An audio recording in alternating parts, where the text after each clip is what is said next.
Shalom, puji nama Tuhan. Pagi hari ini kita bersyukur oleh karena kasih kebaikan Tuhan kita boleh kembali ada di tempat ini untuk memuji, memuliakan nama Tuhan. Kita mau angkat pujian kita, ku mau selalu bersyukur. Saya undang kita sama-sama bangkit berdiri.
Engkau baik bagi kami yang selalu menopang. Haleluya, haleluya.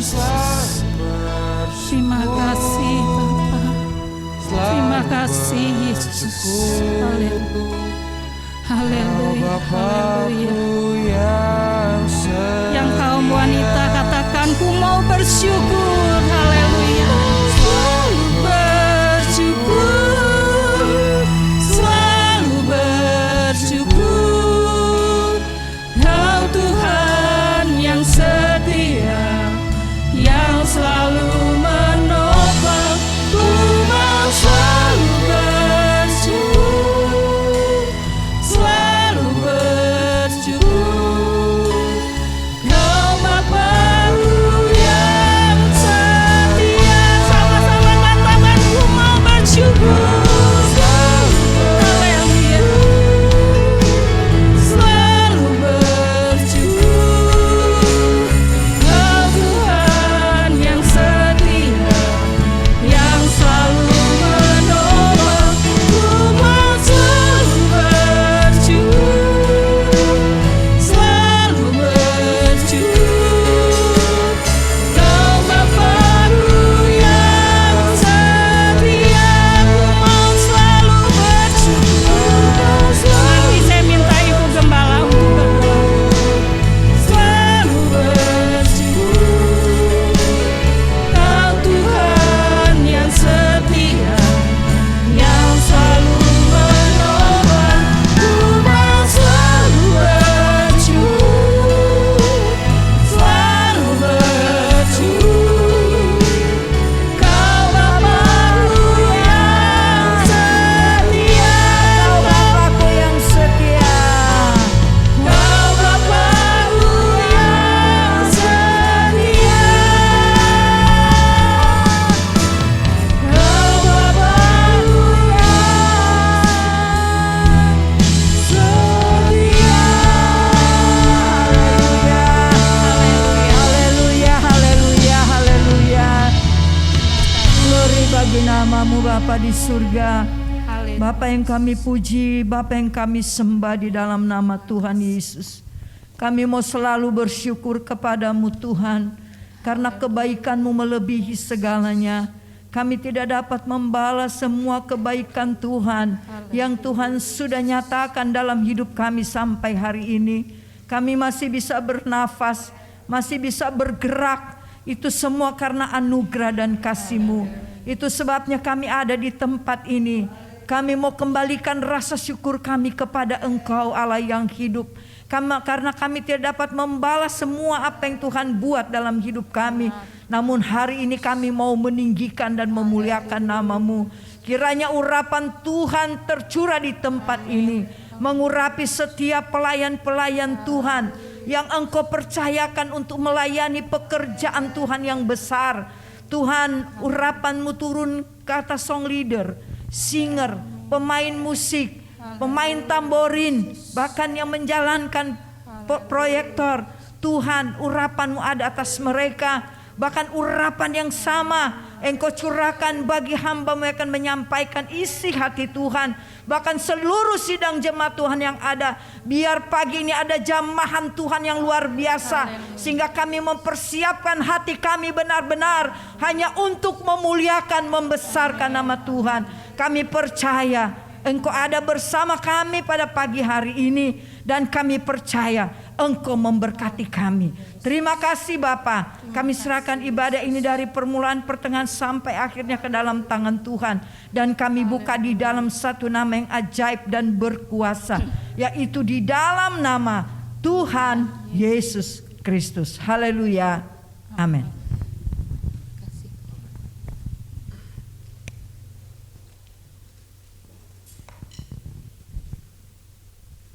Puji nama Tuhan, pagi hari ini kita mau bersorak-sorai memuji-muji Allah kita. Segenap hati aku memuji.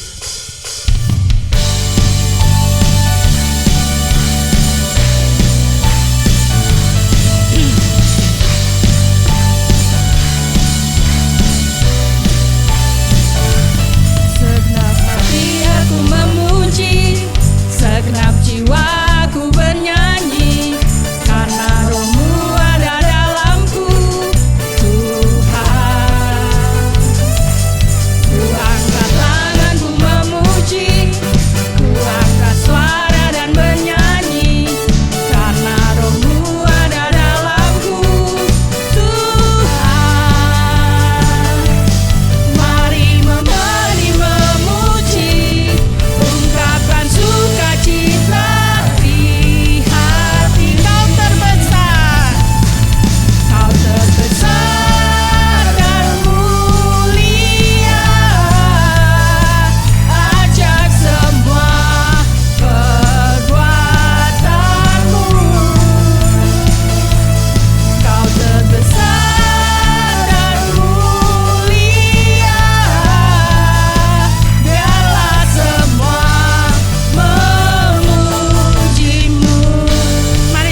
Haleluya, puji nama Tuhan. Biarlah kita semua memuji nama Tuhan. Pagi hari ini saya buka ruang kesaksian bagi Bapak, Ibu, Saudara yang ingin bersaksi, saya persilahkan. Kita angkat pujian kita kembali. Mari semua nyanyi haleluya.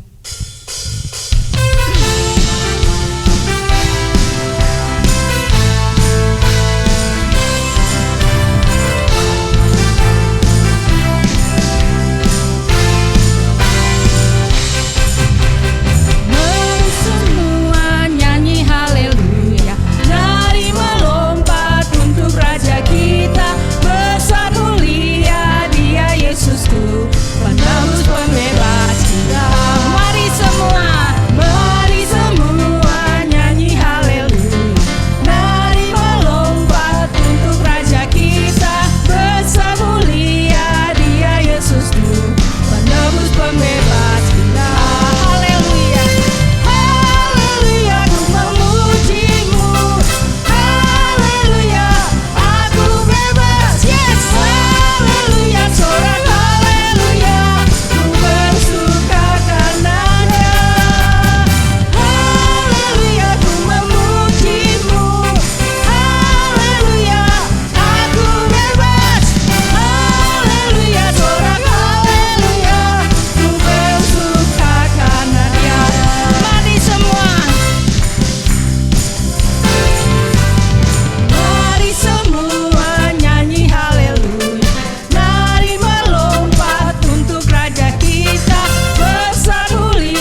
Tuhanlah sumber sukacita kita.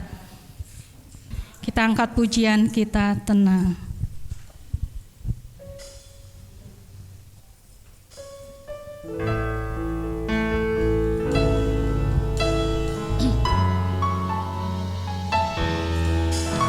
Haleluya Yesus.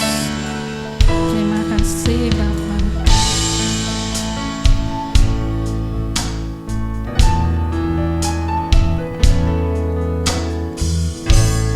Bapa, Kau mendengar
puji, hormat, syukur hanya kami naikkan kepadamu Tuhan.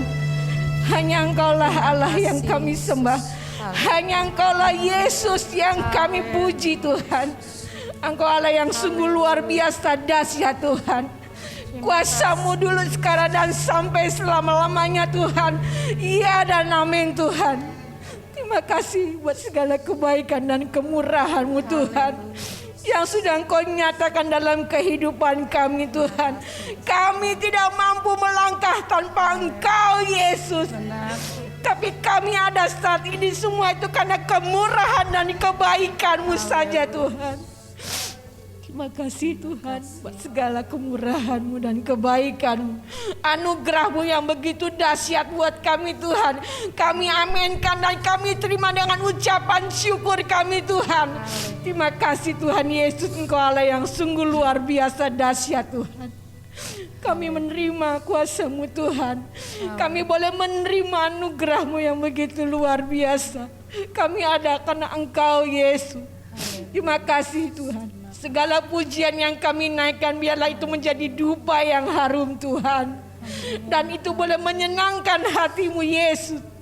Engkau lihat seberapa hati kami Tuhan Yesus. Ini Tuhan, ini hati kami Tuhan Yesus. Kami mau bersuka di dalam-Mu saja Tuhan. Dan biarlah pujian-pujian ini Tuhan Yesus boleh menjadi dupa yang harum Tuhan Yesus. Apa yang bisa kami dapat lakukan buat menyembah-Mu Tuhan selain ini Tuhan Yesus. Terima kasih Bapa, terima kasih. Berkati hamba-Mu yang sudah memimpin pujian. Begitu juga Tuhan Yesus setiap pelayan-pelayan mengambil bagian di dalam pelayanan hari ini.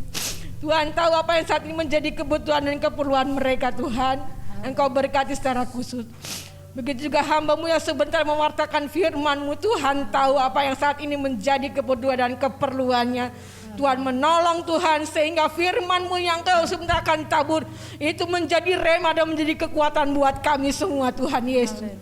Terima kasih Bapa. Kami akan duduk dia mendengarkan firman-Mu dan kami akan terima firman-Mu Tuhan Yesus.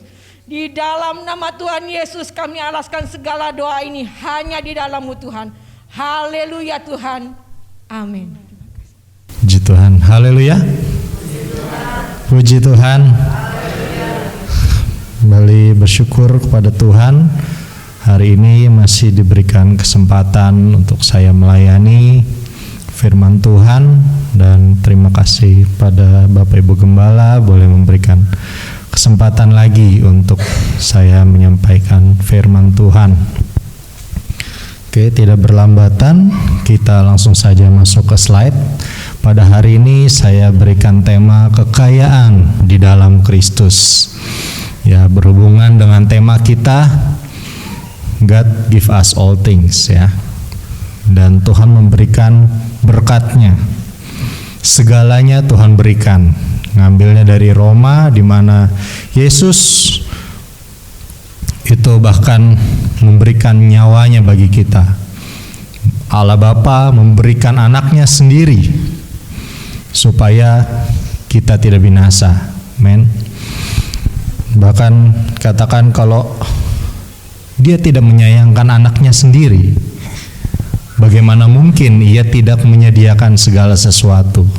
Artinya kalau anaknya saja dia beri, apalagi hal-hal lain yang mungkin standarnya statusnya ada di bawah anaknya. Nah, pada hari ini saya mau berbicara tentang kekayaan di dalam Kristus. Tentunya menjadi orang kaya itu merupakan hal yang diimpikan banyak orang karena enak ya jadi orang kaya. Enaknya bukan kita tidak berpikir jadi orang kaya itu yang kerjanya susah. Kita tidak berpikir kekayaan itu datang bersamaan dengan pekerjaan yang sulit. Tetapi kita berpikir enak ya jadi orang kaya karena kita berpikir kekayaan itu datang tanpa pekerjaan yang sulit. Kita berpikir orang kaya seperti itu gitu. Tapi tentunya kenyataannya tidak gitu kan. Kekayaan yang didapat tentu ada proses yang panjang, tentu ada pekerjaan yang sulit. yang mungkin tidak bisa dikerjakan oleh sembarang orang. Tetapi kekayaan di dalam Kristus itu berbeda, Bapak Ibu Saudara. Kekayaan ini kita peroleh bukan karena perbuatan kita, tetapi karena kebaikan Tuhan dalam kehidupan kita. Kita langsung masuk ke dalam firman Tuhan di dalam surat Efesus.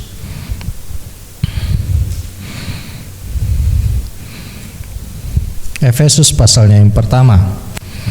Ya, sebelumnya saya ceritakan sedikit tentang Efesus ini.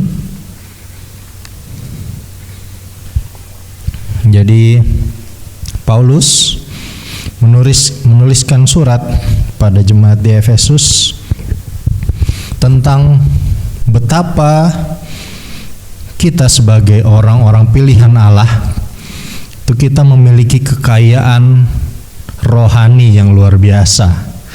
Tetapi saat itu jemaat Efesus merasa miskin rohani di hadapan Tuhan. Merasa miskin rohani. Kenyataannya dia tidak miskin, tetapi mereka merasa miskin rohani. Artinya mereka menjalani kehidupan yang dipenuhi dengan kekhawatiran, dengan ketakutan, dengan keraguan.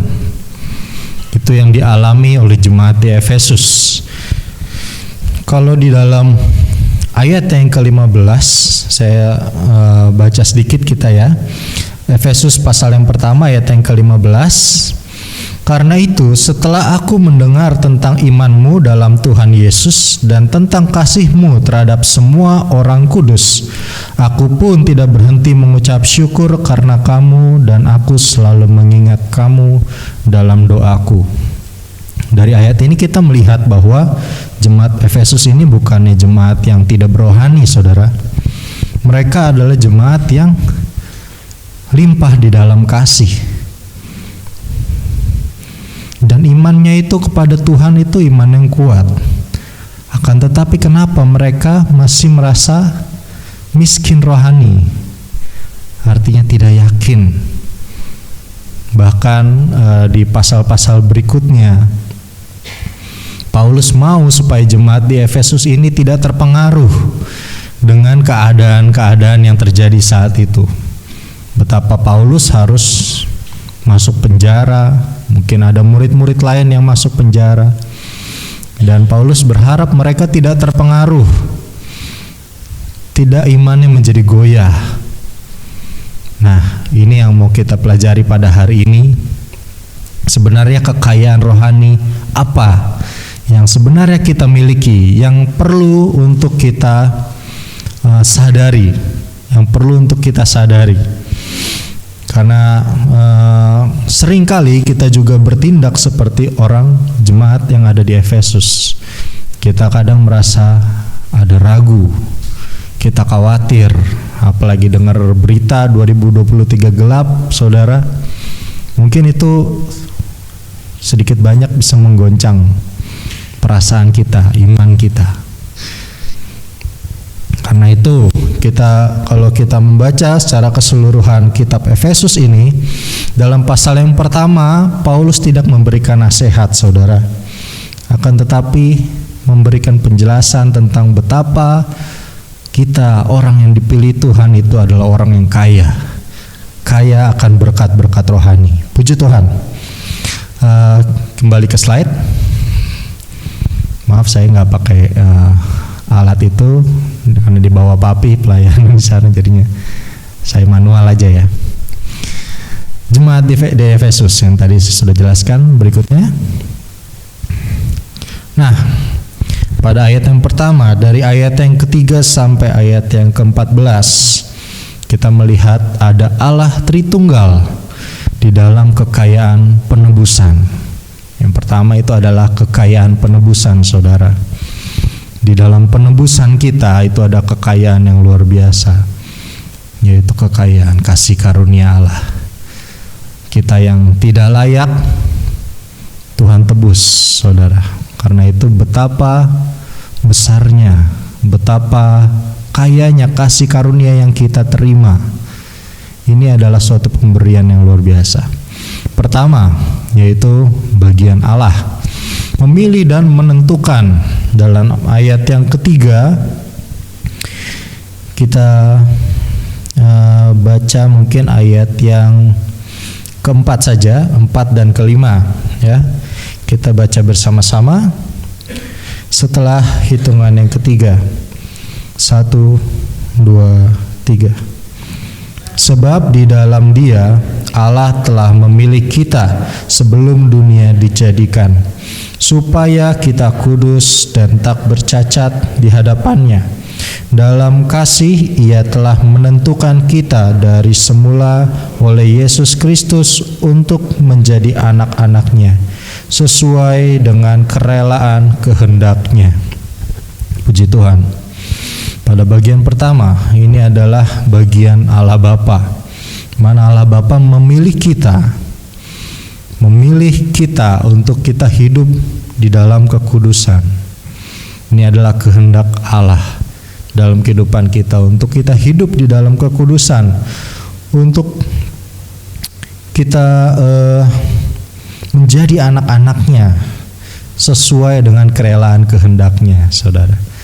Sini perlu kita garis bawahi, sesuai dengan kerelaan kehendak-Nya, bukan sesuai dengan perbuatan kita, ya, sesuai dengan kerelaan kehendak-Nya. Kalau kita menjadi anak-anak Allah, Tuhan memilih kita, itu karena Allah rela.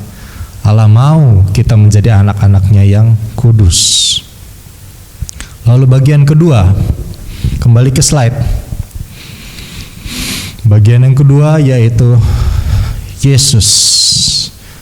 Bagian Yesus adalah karya penebusan. Dalam ayat yang ke-7, kita baca ayat yang ke-7, biar saya bacakan untuk kita semua. Ayat ke-7 berkata demikian: sebab di dalam Dia dan oleh darah-Nya kita beroleh penebusan, yaitu pengampunan dosa menurut kekayaan kasih karunia-Nya. Ayat ke-8, yang dilimpahkannya kepada kita dalam segala hikmat dan pengertian. Puji Tuhan, sampai situ saja. Kita melihat bahwa Yesus, anak sebagai anak, Dia melakukan bagiannya, yaitu pengorbanannya di atas kayu salib, menebus kita semua. Bagiannya adalah penebusan. Dan dalam penebusan ini ada kasih karunia yang melimpah. Dan dikatakan dilimpahkannya kepada kita dalam segala hikmat dan pengertian. Bapak Ibu Saudara, pengertian kita sejauh mana tentang dalamnya kasih karunia Allah dalam kehidupan kita itu tidak bisa diajarkan kepada kita masing-masing. Mungkin kita ada yang merasa, ya Yesus telah mati untuk kita, terus kenapa? Mungkin ada yang berpikir seperti itu. Tapi buat orang yang dimana Yesus telah menyatakan dirinya, betapa besar, betapa kayanya kasih karunia Allah dalam kehidupan kita, itu kita akan merasa benar-benar bahwa kita adalah orang yang paling beruntung di dunia ini. Saudara, di dalam Mazmur pasal yang ke-32, kita loncat sedikit, Mazmur 32 ayat yang pertama. Mazmur 32 ayatnya yang pertama, Daud berkata demikian. Dari Daud nyanyian pengajaran, berbahagialah orang yang diampuni pelanggarannya, yang dosanya ditutupi. Ini adalah pengalaman Daud, dia sangat berbahagia. Dan hal ini, saudara, tidak dinyatakan kepada semua orang. Karena itu bagi kita yang merasa kita benar-benar memaknai betapa pelanggaran kita itu diampuni oleh Tuhan, itu adalah kasih karunia Tuhan yang besar. Tidak semua orang, sekali lagi saya katakan, tidak semua orang itu dinyatakan oleh Tuhan betapa besar kasih karunia Tuhan atas kehidupan mereka. Dan kita ini adalah orang-orang yang beruntung. Kita ini orang-orang yang kaya akan kasih karunia Tuhan itu. Orang yang diampuni pelanggarannya, yang dosanya ditutupi. Dosanya ditutupi. Ya, Jojo.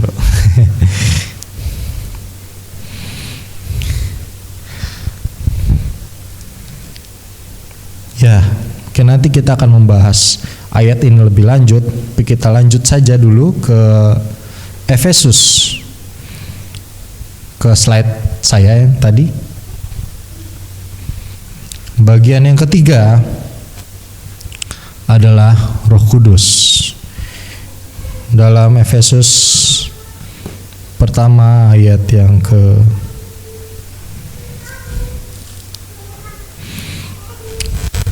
13 dan 14, saya bacakan begini.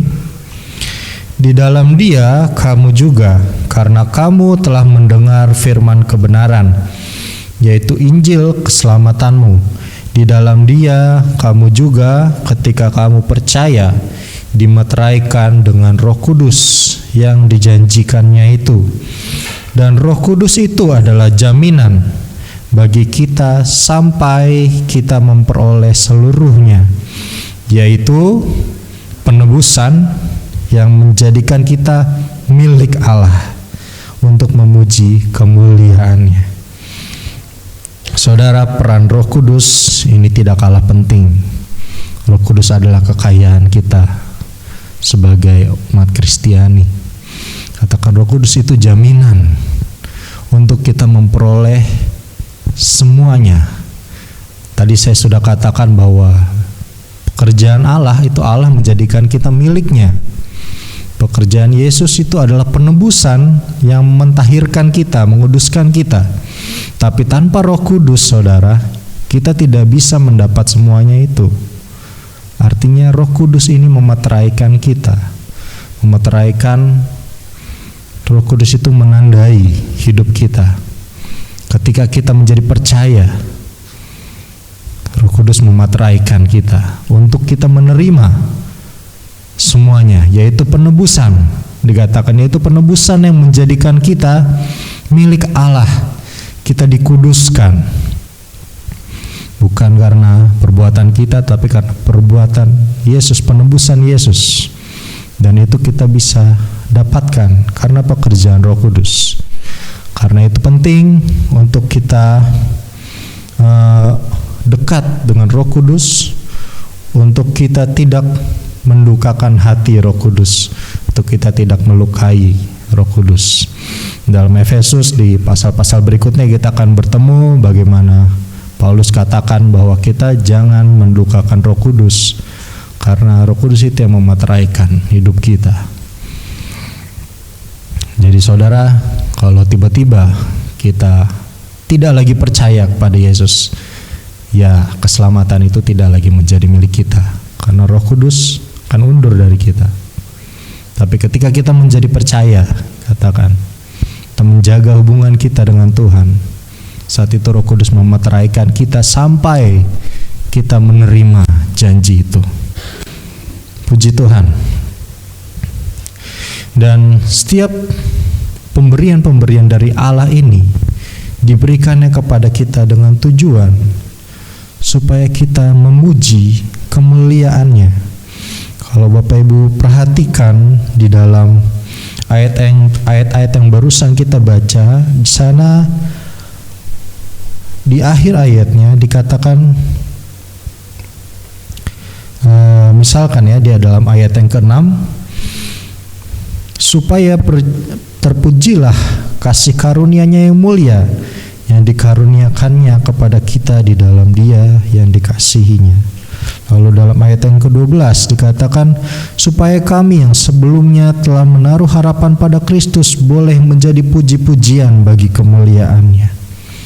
Lalu ayat yang ke-14 Dan Roh Kudus itu adalah jaminan bagi kita sampai kita memperoleh seluruhnya, yaitu penebusan yang menjadikan kita milik Allah untuk memuji kemuliaannya.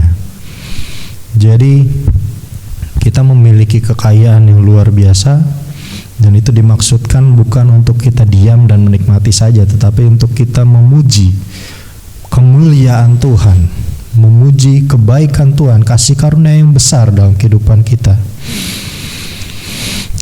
Lalu kita lanjut saudara, dalam ayat yang ke-15 sampai ayat ke-23.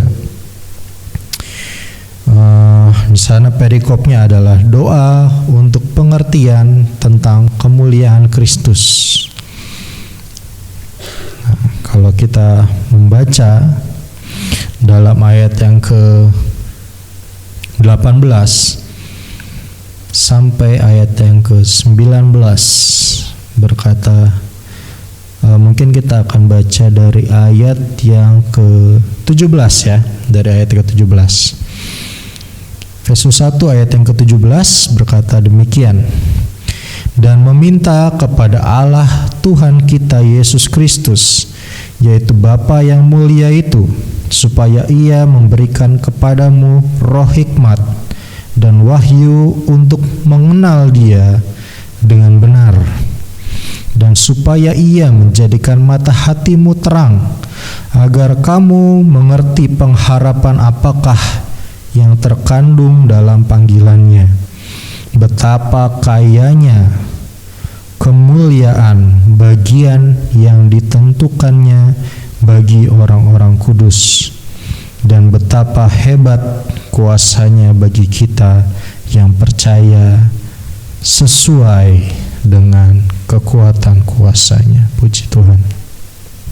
Ini adalah hal yang luar biasa yang Paulus sampaikan.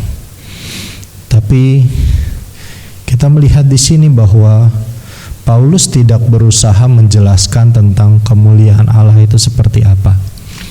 Tetapi Paulus berdoa supaya jemaat Tuhan diberikan roh hikmat untuk mengerti tentang kemuliaan Allah itu seperti apa, tentang kasih karunia Allah itu seperti apa. Itu tidak bisa digambarkan atau dijabarkan dengan perkataan yang panjang, dan Paulus tidak berusaha untuk menjelaskan semuanya itu. Paulus cuma berdoa supaya jemaat Tuhan bisa mengerti betapa besarnya kasih Tuhan, betapa besar kasih karunia-Nya Tuhan. Dalam ayat-ayat yang barusan kita baca, Paulus berdoa supaya Tuhan menjadikan mata hati jemaat itu terang dan bisa melihat. Ada 3 hal di sini. Kembali ke slide. Ya, berikutnya. Ya, berikutnya. Ya, yang pertama adalah pengharapan yang terkandung dalam panggilannya. Paulus meminta, berdoa kepada Tuhan supaya mata hatinya terang dan bisa melihat pengharapan yang terkandung dalam panggilannya. Saudara, untuk menjadi orang panggilan Allah itu bukan hal yang sepele ya. Kita dipanggil, kita dipilih itu untuk menerima hal-hal yang besar, saudara. Katakan, Paulus ingin jemaat Tuhan melihat pengharapan, melihat pengharapan yang terkandung dalam panggilannya. Karena kadang kita putus asa, saudara, kadang kita tidak tahu mau berbuat apa dalam hidup ini, apalagi tahun 2023 ini ya. Bukan saya menakut-nakuti saudara, saya supaya bisa lebih relate pada berita-berita sekarang ini. Dikatakan ada pengharapan yang besar. Saudara, pengharapan yang kita miliki sebagai umat Kristiani itu adalah pengharapan yang pasti. Karena kita tahu bahwa Yesus telah mati dan bangkit naik ke sorga. Dan itu adalah pekerjaan Allah. Dan Allah yang sama yang kita percayai, Allah yang sama di mana kita menaruh harapan kita akan melakukan hal yang sama juga kepada setiap orang yang percaya dalam nama Yesus. Jadi kita melihat bahwa betapa luar biasa pengharapan yang ada dalam diri kita. Pengharapan kita tidak hilang. Yesus adalah contoh manusia sempurna, saudara.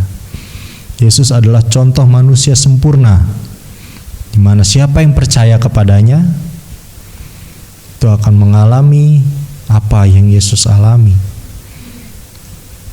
Mungkin kita akan mati di dalam daging, tapi kita akan dibangkitkan dan naik ke surga. Itu janji Tuhan yang luar biasa. Pengharapannya itu bukan pengharapan yang mudah-mudahan atau harus didoakan setelah meninggal. Tidak, saudara. Pengharapan ini adalah pengharapan yang pasti, di mana Allah sendiri yang memberikan pengharapan itu. Allah yang memanggil, Dia juga yang bertanggung jawab atas kehidupan kita. Lalu kita tidak sampai situ saja. Itu adalah bagian Allah untuk mengerjakan pengharapan itu. Tetapi kita sebagai umat-umat Tuhan, kita harus hidup berpadanan dengan panggilan Allah. Kita harus hidup berpadanan dengan panggilan itu. Kita mengenal panggilan Allah di dalam ayat-ayat sebelumnya yang tadi kita telah baca dalam ayat yang keempat, bahwa kita dipanggil untuk menjadi kudus. Kita dipanggil untuk menjadi anak-anak Tuhan. Nah, bagian kita harus hidup berpadanan dengan panggilan itu. Kita harus hidup menjadi seperti anak-anak Allah. Kita harus hidup sebagai orang kudus. Meskipun mungkin orang-orang luar sana mereka tidak mengenal Kristen, tidak ada yang namanya orang kudus, bukan? Semua orang itu berdosa. Tapi kita tahu, ya memang kita berdosa, tetapi kita dikuduskan oleh Allah dalam Yesus Kristus. Dan penting untuk kita sadar bahwa kita harus hidup sebagai orang-orang kudus. Dalam bagian kedua, ya, betapa kayanya kemuliaan bagian orang-orang kudus. Bagian kedua, kita harus sadar betul bahwa kita adalah orang-orang kudus yang tidak melakukan pekerjaan-pekerjaan cemar. Meskipun kadang kita melakukan pekerjaan cemar, bukan? Tapi kita perlu menanamkan hal ini dalam hati kita bahwa kita adalah orang-orang kudus yang dikuduskan oleh Allah. Kembali kepada hidup yang benar di hadapan Tuhan.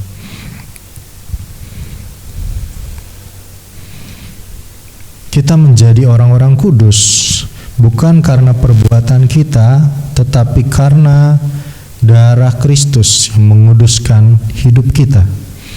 Tadi kita telah membaca dalam Mazmur 32 ayat yang pertama, dikatakan dosa kita ditutupi. Dosa kita ditutupi. Ada yang menutupi dosa kita sehingga kita tidak lagi menjadi orang yang tertuduh. Kita tidak lagi menjadi orang yang bersalah. Kita teringat, saudara, dengan kisah dalam Lukas pasalnya yang ke-15, ya, kalau salah.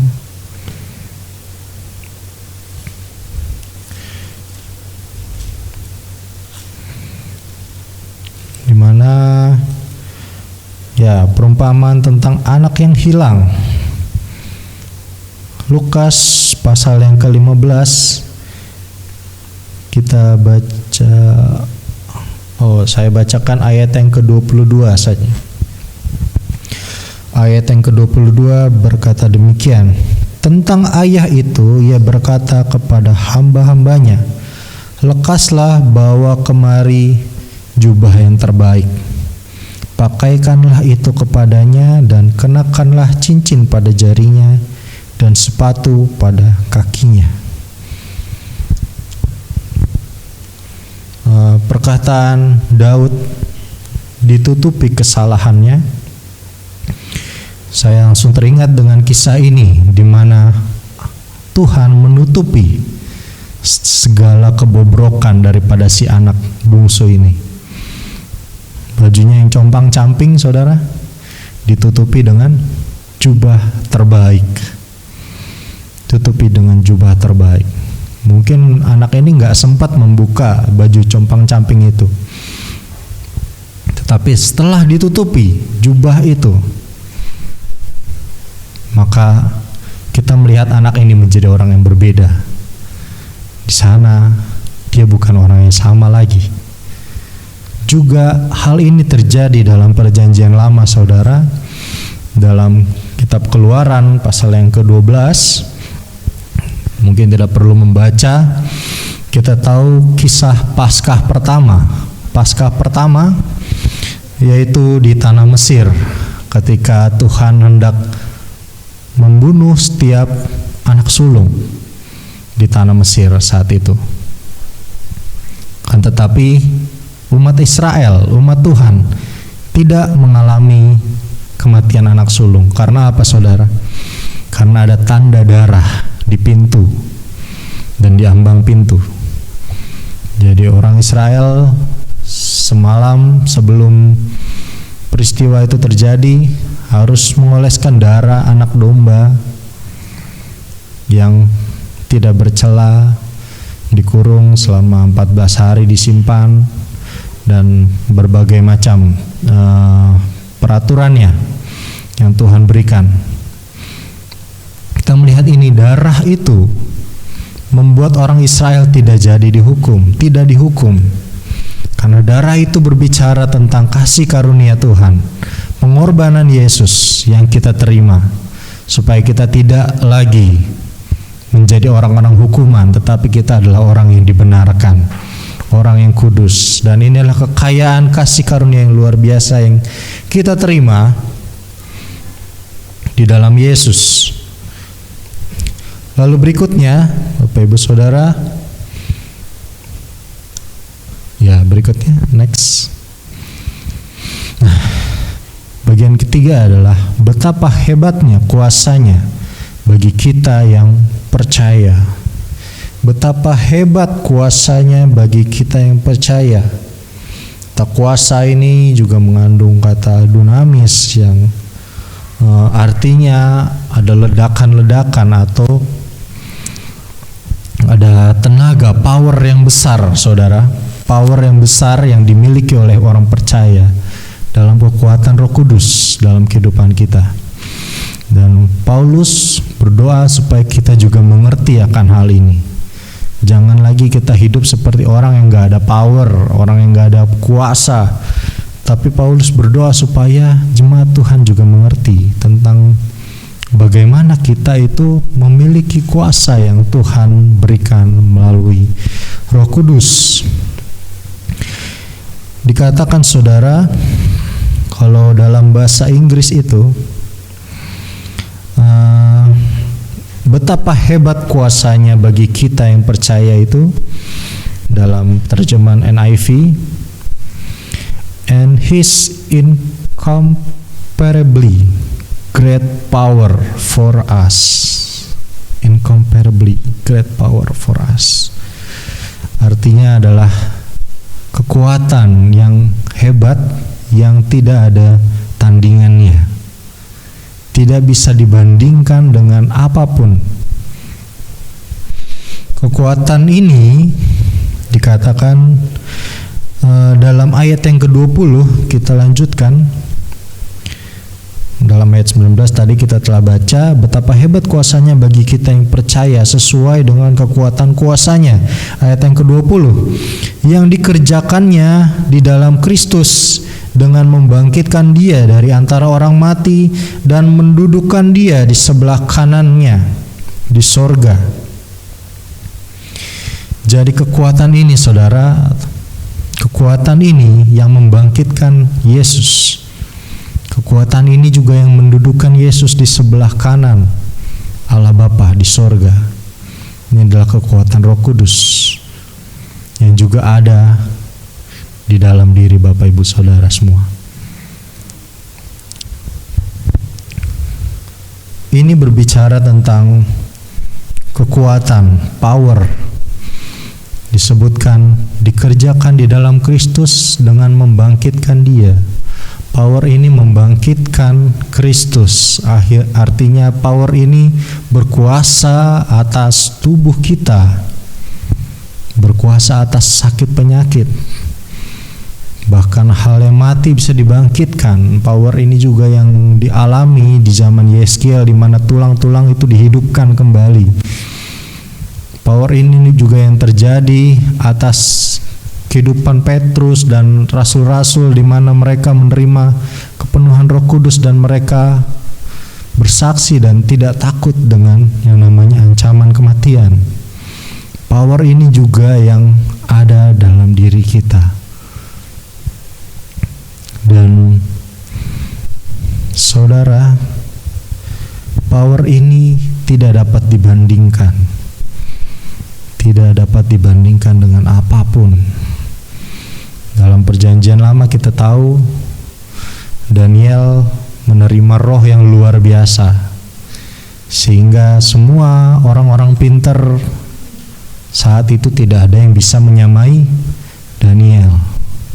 Tadi kita juga mendengar kesaksian Om Rekson, tidak ada yang bisa menggantikan Om Rekson, mungkin karena ada roh itu yang luar biasa, yang tidak ada bandingannya saudara. Tidak bisa dibandingkan Roh Kudus itu dalam kehidupan kita.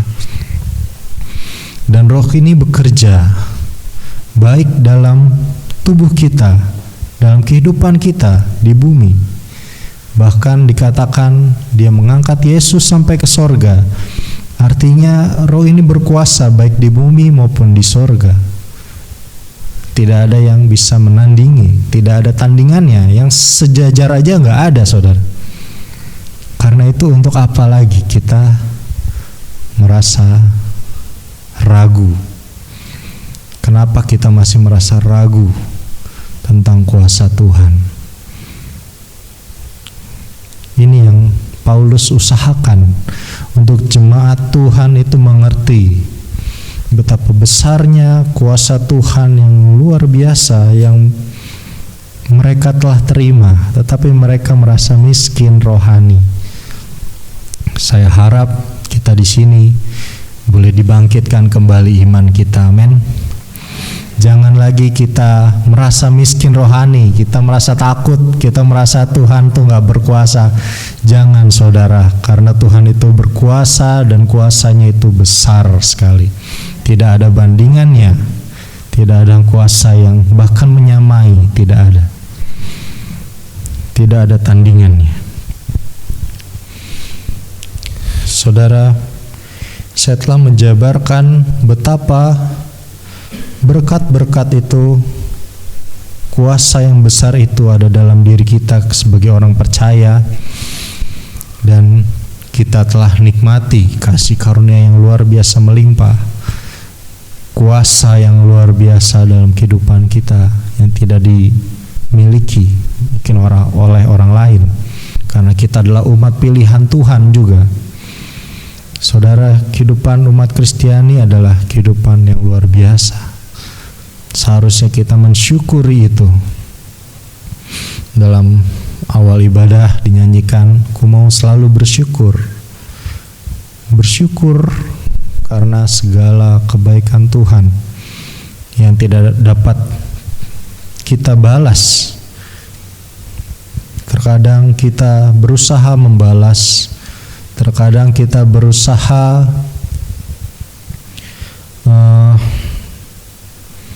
berbuat baik untuk Tuhan, tetapi kadang juga kita gagal. Kadang kita tidak maksimal juga dalam melayani Tuhan. Tetapi pada hari ini kita belajar bahwa bukan perbuatan kita yang dinilai, bukan perbuatan kita yang menyelamatkan kita, tetapi kasih karunia Allah yang luar biasa itu. Dan kita perlu hidup berpadanan dengan panggilan itu. Kita sebagai orang yang dipanggil, kita orang yang dipilih, hidup berpadanan dengan pilihan itu, yaitu menjadi orang-orang kudus, menjadi anak-anaknya, menjadi ahli warisnya, saudara.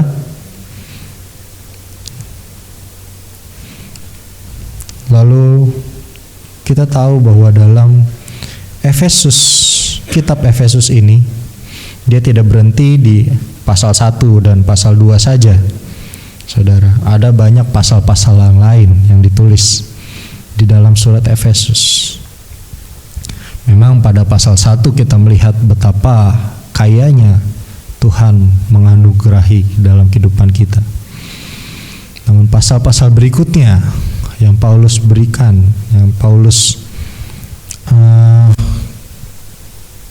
ajarkan kepada jemaat di sana adalah beberapa nasihat-nasihat. Saya akan bacakan, mungkin ada beberapa hal ayat yang ikonik ya dalam Efesus. Dalam Efesus yang keempat ayat yang ke-30 sampai 31.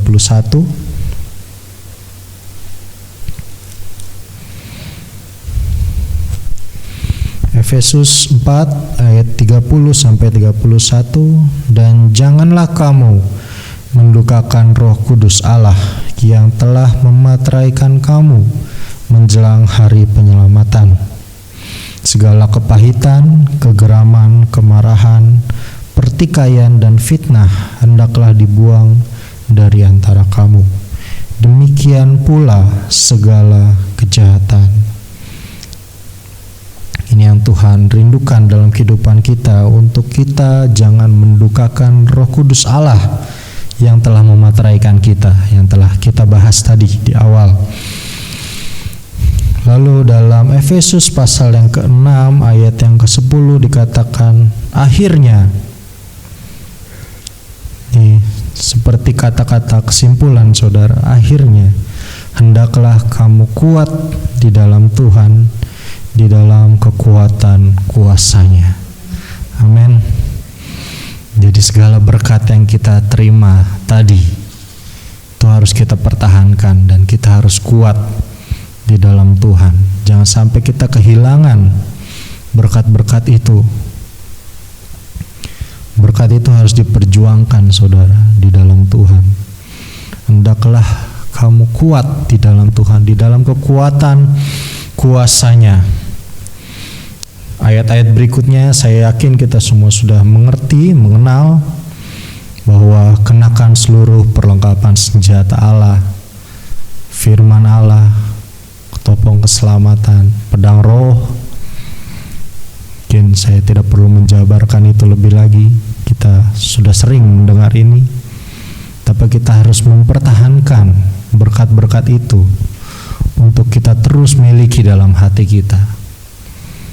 Kuasa Allah, karena lawan kita bukan daging, dan lawan kita adalah penguasa-penguasa di udara, roh-roh jahat dan sebagainya. Mungkin kita bisa baca di rumah saudara. Tapi pesan saya adalah kita harus mempertahankan setiap berkat rohani, kekayaan rohani yang kita miliki.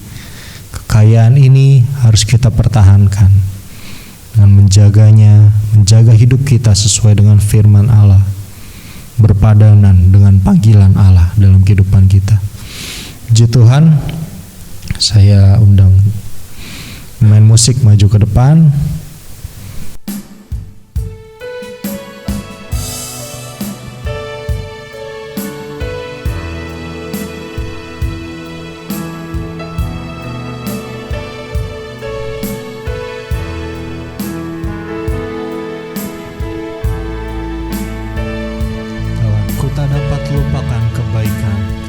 kita semua bangkit berdiri.